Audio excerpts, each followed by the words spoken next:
Hello मेरे YouTube family, नमस्कार, प्रणाम, हर हर महादेव। मैं रूबी कुमारी आप सभी को अपने यूट्यूब चैनल पे स्वागत करती हूँ। जो लोग मेरे चैनल पर नए हों प्लीज़ मेरे चैनल को सब्सक्राइब कर दीजिएगा। और जो मैं आप सभी के बीच में एक शिव चर्चा की भजन लेकर आई हूँ, आप लोग मेरा पूरा भजन सुनिएगा और कमेंट बॉक्स में हर हर महादेव लिखना आप लोग मत भूलिएगा। और आप लोग अपना प्यार आशीर्वाद दीजिए, मैं अच्छा भजन आप सभी के लिए पास लेकर आऊँगी। चलिए मैं सुना। भोले बाबा पूछे चिड़ैया से कहाँ गईले गौरा मरैया से। भोले बाबा पूछे चिड़ैया से कहाँ गईले गौरा मरैया से। ब्रह्मा से पूछे विष्णु से पूछे, ब्रह्मा से पूछे विष्णु से पूछ, जाकर पूछे लक्ष्मी मैया से कहाँ गईले गौरा मरैया से। जाके पूछवे लक्ष्मी मैया से कहाँ गईले गौरा मरैया से। भोले बाबा पूछे चिड़ैया से कहाँ गईले गौरा मरैया से। राम जी से पूछे लक्ष्मण जी से पूछे, राम जी से पूछे लक्ष्मण जी से पूछे, जाके पूछे सीता मैया से कहाँ गईले गौरा मरैया से। कहाँ गईले गौरा मरैया से। भोले बाबा पूछे चिड़ैया से कहाँ गईले गौरा मरैया से।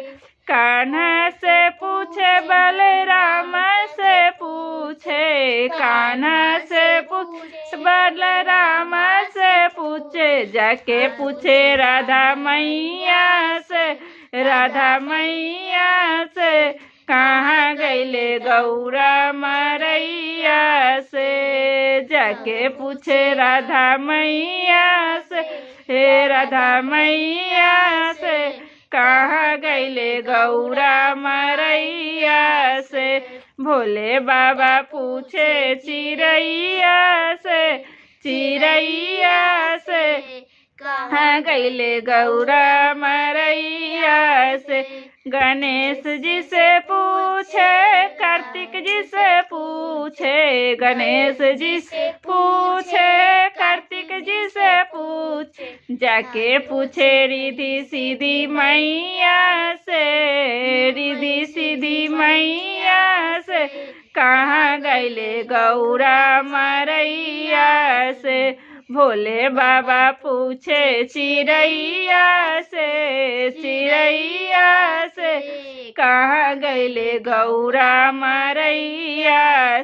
भोले बाबा पूछे चिड़ैया से कहाँ गईले गौरा मरैया से। कहाँ गईले गौरा मरैया। गंगा से पूछे जमुना से पूछे, गंगा से पूछे जमुना से पूछे, जाके पूछे सरस्वती मैया से कहाँ गईले गौरा मरैया से। भोले बाबा पूछे चिड़ैया से कहाँ गईले गौरा मरैया से। आकाश से पूछे पाताल से पूछे, आकाश से पूछे पाताल से पूछे, जाके पूछे धरती मैया से